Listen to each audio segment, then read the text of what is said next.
And hello from the floor of NAB 2018. It is Monday afternoon here in Las Vegas, and we are underway with one of the biggest shows in the world of broadcasting. I'm Scott Fybush here on the floor with my friends at Wheatstone. Many of you know me as an industry observer and as a consultant. Right now I have my industry observer hat on as we visit with the folks at Wheatstone. We take a look today, and then again we'll be back with you tomorrow telling you about some of the interesting things that are happening here at the Wheatstone booth. We are right here at the north end of the North Hall. If you're in Vegas watching us, just come all the way up to the top of the North Hall and you'll find us here right by where the escalators come down. So right now we're going to talk about virtualization, and this is a big deal here at NAB this year. This is really, I think, one of the big deals here at NAB. Everywhere you go, you're going to see examples of ways that you don't necessarily need physical boxes and devices and consoles to do what once took a whole room full of computers. You can now do stuff on your tablet, you can do stuff on your phone from wherever you are. So what's happening here is not just virtualization at Wheatstone, it's virtual on steroids, and we're talking about Screen Builder. I have Chris Penny with me from Wheatstone, from Australia. Welcome. Yeah, good afternoon. Glad to have you with me. Let's talk a little bit, first of all, about the history of virtualization at Wheatstone. If you've been around for a while, doing audio over IP, you might recall the Glass E mixer, which was back in, what was that, 2008, I think? That you had the Glass E mixer where you could actually mix on your laptop and not need a physical console. And then virtual mixers at I/O points on the network with the introduction of WheatNet IP, that was 2008 right there.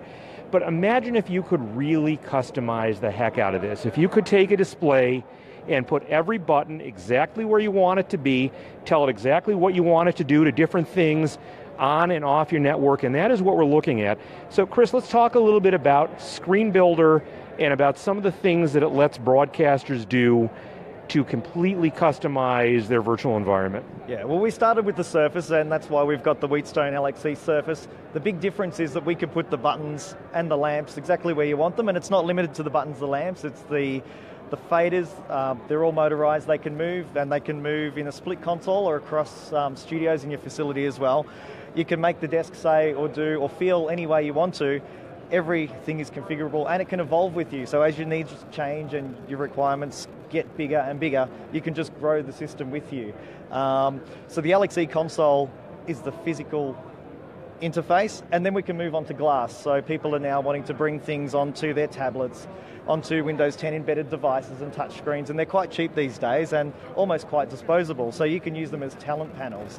You can use them as broadcast interfaces to show what your automation system's doing, what the weather's doing outside, RSS feeds from outside of your station and from other things that you're using in your show. You can bring it all together on the one screen and touch everywhere. It's really quite amazing. And you can hybridize it. So we saw a demo here a little earlier this morning where we've got the screen here, and you could pull this out of here, and you could take it away from here, and it could be just about anywhere, right?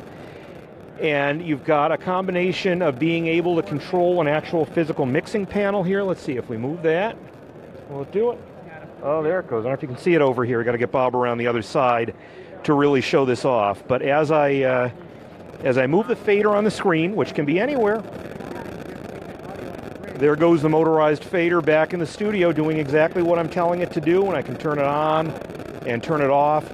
And I can do this from anywhere that I am, anywhere with a connection, right? Anywhere in the world without cables, it works on Wi-Fi. The world of TCP/IP is just amazing, and the things we can do now, absolutely customizable and the way you want it. So here the interface includes the automation system as well. Everything on one piece of glass. So you could take this from your studio and walk straight out to your remote and do that seamlessly. Part of this, one of the Wheatstone guys actually has automation running at his home, hundreds of miles from here, that's connected back into this. He does, and it works seamlessly.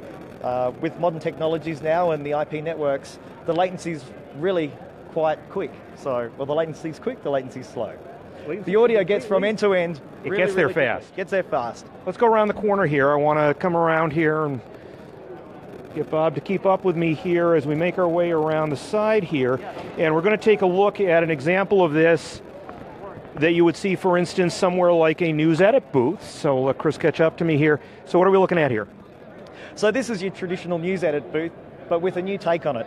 Just because you've always done the same things doesn't mean you need to continue doing them the same. So we've removed all the controls, we've removed all the router panels, and we've brought everything onto the screen for the operator. We've color-coded all the faders so the operator can at a glance just choose what they want to do. They've got accurate metering there from the network. They can see when their mic's live, and then we've enhanced it with the TS4 horizontal talent station so they have full control over what they're listening to when they're on air and when they're off air.